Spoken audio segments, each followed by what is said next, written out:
17 अगस्त 2005 पांच दोस्त मिलकर डिसाइड करते हैं कि वो एक अंडर वाटर केव को एक्सप्लोर करेंगे, जो कि यूटा प्रोवो के वाई माउंटेन में एक अननोन केव है, जिसका निकनेम केव ऑफ डेथ है। ये पांचों दोस्त इस बात से अनजान थे कि केव के अंदर एक घातक खतरा उनका इंतजार कर रहा है। दरअसल केव के अंदर गए तो 5 दोस्त थे, लेकिन वापस केवल एक ही आया। ये एक सच्ची घटना पर बनाई गई वीडियो है। आखिर क्या हुआ था उनके साथ, आइए जानते हैं इस वीडियो में।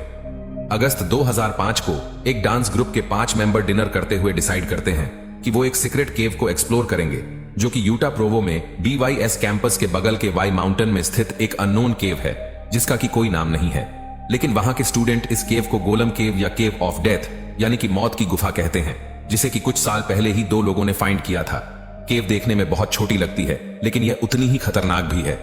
इस केव में भी नटी पुटी केव की तरह पतले पतले रास्ते थे, लेकिन घबराने वाली बात तो यह थी कि इसके अंदर बहुत सारा पानी भी था। लेकिन जो सबसे हैरान कर देने वाली चीज वो थी कि ये 18 बाई 20 इंच का पानी से भरा रास्ता, जो कि एक तरफ से दूसरी तरफ 18 फीट तक जाती है। इस केव का एंट्रेंस देखने में बहुत पतला और डरावना लगता है। एंट्रेंस में भी थोड़ा पानी था। केव के अंदर पानी होना ही इनको काफी इंटरेस्टिंग लग रहा था। सुबह के 2 बजे ये 5 दोस्त माउंटेन से हाइकिंग करके केव के पास पहुंच जाते हैं। इन 5 दोस्त में सबसे पहले थी जेनिफर गैलब्रेथ, जो कि पहले भी पानी से भरे केव को एक्सप्लोर कर चुकी थी। जेनिफर ने ही अपने बाकी फ्रेंड्स को केव को एक्सप्लोर करने के लिए एग्री किया था, और बाकी थे Ariel singer, black Donal, MC Donald और 5वां फ्रेंड था जोसेफ फर्यूसन, जिसने की डिसाइड किया कि वो केव के अंदर नहीं जाएगा, वो केव के बाहर ही इन लोगों का वेट करेगा।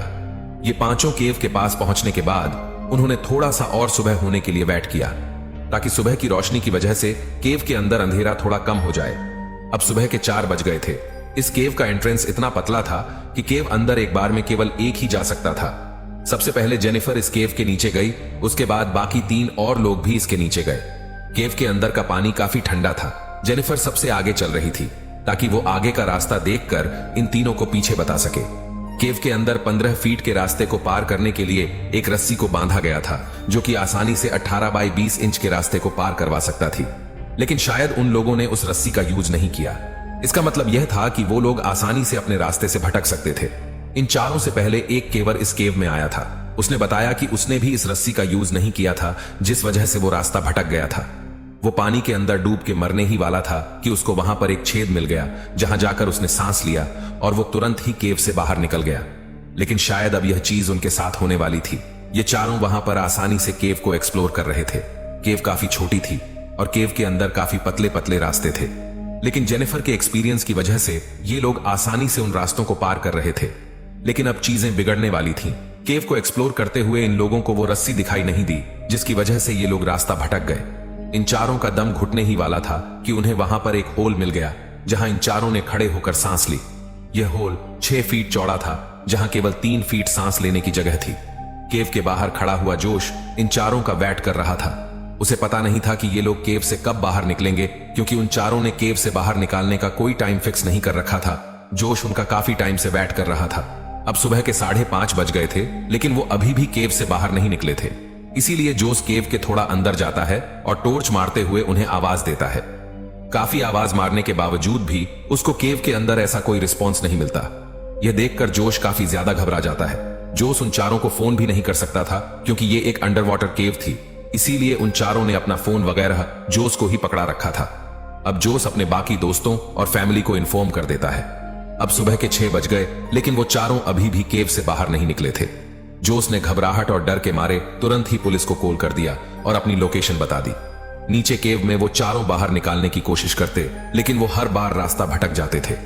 लेकिन उनके मौत का कारण यह बना कि केव में केवल 21% ऑक्सीजन था और 79% नाइट्रोजन।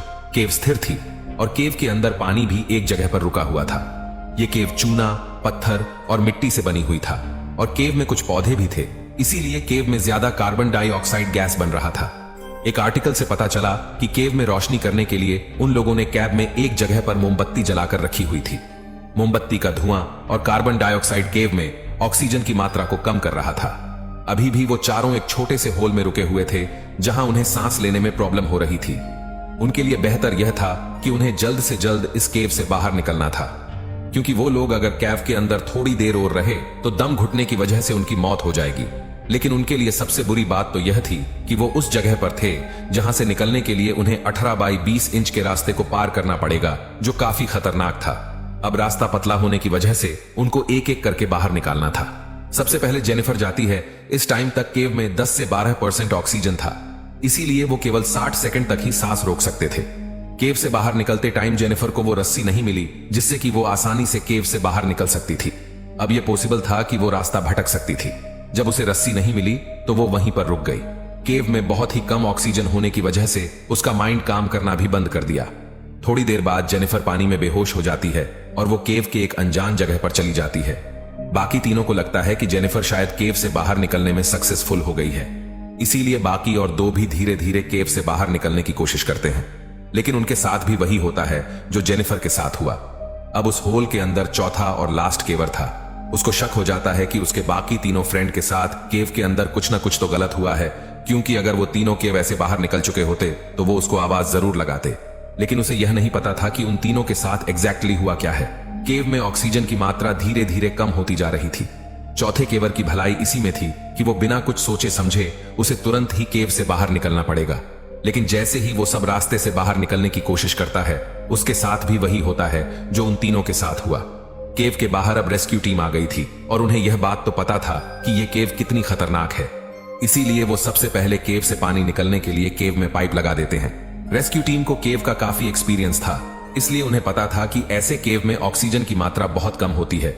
इसीलिए वो केव के अंदर ऑक्सीजन गैस से ऑक्सीजन डालते हैं ताकि अगर वो चारों केव में जिंदा है तो उन्हें ऑक्सीजन मिल सके। केव से काफी हद तक पानी निकल जाने के बाद जब वो केव के अंदर जाते हैं तो वो वहां का मंजर देखकर हक्के बक्के रह जाते हैं, क्योंकि इस टाइम तक उन चारों की मौत हो गई थी और उन चारों की डेड बॉडी उनके सामने बिखरी पड़ी हुई थी। जब ये बात उनकी फैमिली को पता चलती है तो उनकी फैमिली को विश्वास ही नहीं होता। जेनिफर के फादर ने बताया कि जेनिफर एक डांसर और मॉडल बनना चाहती थी, लेकिन सबसे बड़ा खुलासा तो जेनिफर की मां ने किया। जेनिफर की मोम ने बताया कि ब्लैक डोनल्ड जेनिफर का बॉयफ्रेंड था। ब्लैक डोनल्ड के फादर नहीं थे, वो अपनी मम्मी का एक लौता बेटा था। डोनल्ड की मां जेनिफर की मां के साथ एक स्टेट कॉलेज में काम करती थी, लेकिन ब्लैक डोनल्ड के मारे जाने के बाद उसकी मां अब अकेली पड़ गई है।